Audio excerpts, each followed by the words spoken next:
পৃথিবী একটা খেলার মাঠ, এখানে সবাই খেলোয়াড়।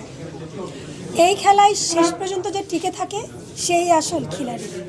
দেখুন, আমরা কিন্তু সব জায়গাতে খেলছি, আসলেই খেলছি, দিমাগের সাথে খেলছি, মনের সাথে খেলছি, আমরা কিন্তু খেলছি, আমরা সবাই খেলোয়াড়। তো ওই জায়গা থেকে আপনি আসলে আপনার জায়গা থেকে আপনি আপনার দিমাগকে আপনি খেলে যে পর্যন্ত আপনি নিয়ে যেতে পারবেন, আপনি আপনার জায়গাতে যদি আসলেই চলে যেতে পারেন, তখনই আপনি একজন খিলাড়ি বা আপনি একজন খেলোয়াড়। আপনি যদি মাঝপথে আউট হয়ে যান, তাহলে কিন্তু আপনার খেলাই বন্ধ হয়ে যাবে। আমার মা চলে যাওয়ার পর আমি একদমই ডিপ্রেসড হয়ে গেছিলাম। তো সেখান থেকে আবার যখন আমার বন্ধু সার্কেল যারা আছেন তারাই আমাকে উৎসাহ দিয়ে আবার এখানে কামব্যাক করিয়েছেন। তো ওই জায়গা থেকে আমি যে আসলে অর্থ সম্পদ এগুলো যাই আছে এগুলো সবই ক্ষণস্থায়ী। এগুলো আমি কালকে চলে গেলে এগুলো এভাবেই পড়ে থাকবে, ইউজ করারও কেউ নেই। আর যেহেতু আমি এখনো বিয়েও করিনি, সো আমার বাচ্চা কাচ্চাও নেই যে সে ইউজ করবে বা কি। আমি যা পেয়েছি, আমার মা চলে যাওয়ার পর আমাদের খুলনা শহরে আমাদের 5টা বাসা, এই বাসাগুলো সব ভাড়া দেয়া। মানে একটাতে আমরা থাকি, যেটা 4তলা, ওটাতে আমরা আছি, নিচের ফ্লোরগুলোও ভাড়া দেয়া, আর অন্যান্যগুলো সব ভাড়া দেয়া। তো এই ভাড়ার টাকাগুলো সব আমার মার ব্যাংকেই থাকতো, আমার মাই এগুলো নিত, উনি উঠাতেন। তো আমার মা আসলে ওইভাবে তো কখনো টাকা পয়সা উনি খরচা করেন নাই, প্রয়োজনও হয় নাই, যার কারণে খরচা করেন নাই।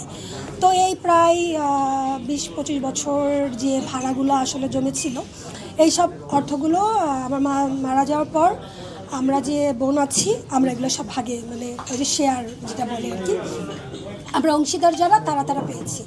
তো আমার তো ফিল্মের প্রতি আমার ভালোবাসা, তো আমি আমার যে ভাগের যেগুলো পেয়েছি আমি এগুলো সব এই ফিল্মে ইনভেস্ট করেছি।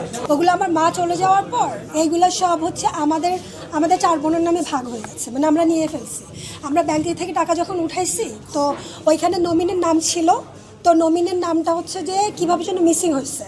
এখন ওরা টাকা দিতে চাচ্ছে না, যে আপনাদের নমিনের নাম নাই এখানে, তো যিনি চলে গেছেন এখন আপনাদের এটা কোর্টে মামলা করতে হবে, মামলা করে আপনাদেরকে এই টাকাটা নিতে হবে। তো যখন কোর্টে মামলা করা হয়েছে, তো কোর্ট থেকে তো এগুলো তো সব ডকুমেন্টস আমাদের আছে, তো এটা হচ্ছে যে নমিনি মানে যে অংশীদারই আছে সেই অংশীদারকে কোর্ট থেকে বুঝা দিচ্ছে অর্থগুলো। হ্যাঁ, আমি এটা দিয়ে মানে আমার যে ভাগেরটা সেটা আমি ফিল্মে ইউজ করেছি। যেহেতু আমি ফিল্মকে ভালোবাসি, আমার অন্য বিজনেস টানেও না, আমি নায়িকা হতে চাই, তো আমি কেন এই বিজনেসটাকে চুজ করবো না, আর আমি অন্য বিজনেস বুঝিও না, তো যার কারণে আমার প্রডিউস করা। যেহেতু আমি একটা প্রোডাকশন হাউস খুলেছি, আর যেহেতু আমার ভালোবাসার জায়গা, আমি নায়িকা হব, তো আমি যেহেতু ইনভেস্ট করবো সেটা আমি আমার উপরেই করবো, আমি তো আরেকজনের জন্য ইনভেস্ট করবো না। হ্যাঁ, আমি করবো, যখন আমি প্রোডাকশন খুলেছি, যখন আমার আরও 5টা কাজ হবে, আমার আরও 10টা কাজ হবে, সেখানে এখন আমি কাজ করতে গেলে পুরো একটা ইউনিটকে নিয়ে তোমার কাজ করতে হবে। একটা ফিল্ম তো একটা হিরোইনকে দিয়ে হয় না, তাই না?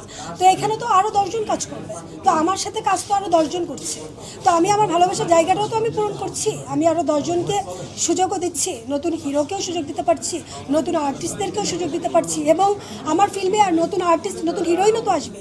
সব গল্পই যে আমাকে দিয়েই হবে বিষয়টা তো তা না। এই সময়ে টাকা ব্যাক আসার কোনো সুযোগই নেই, এই চিন্তা, মানে ফার্স্ট আমি নেগেটিভ চিন্তা যে টাকা ব্যাক আসার কোনো সুযোগ নেই। সেকেন্ড, যদি আসে সেটা আল্লাহ পাক আমাকে রহমত দিয়েছেন এবং আমার এই রিজিকটুকু লিখে রেখেছেন, সেই রিজিকটুকু আমার আসছে, এটা আল্লাহ আমাকে দিয়েছেন, যার কারণে এই 2টা চিন্তা আমি মাথায় নিয়ে আমি এই ফিল্মে ইনভেস্ট করেছি। আর বাকিটা দর্শক কতটুকুভাবে গ্রহণ করবে।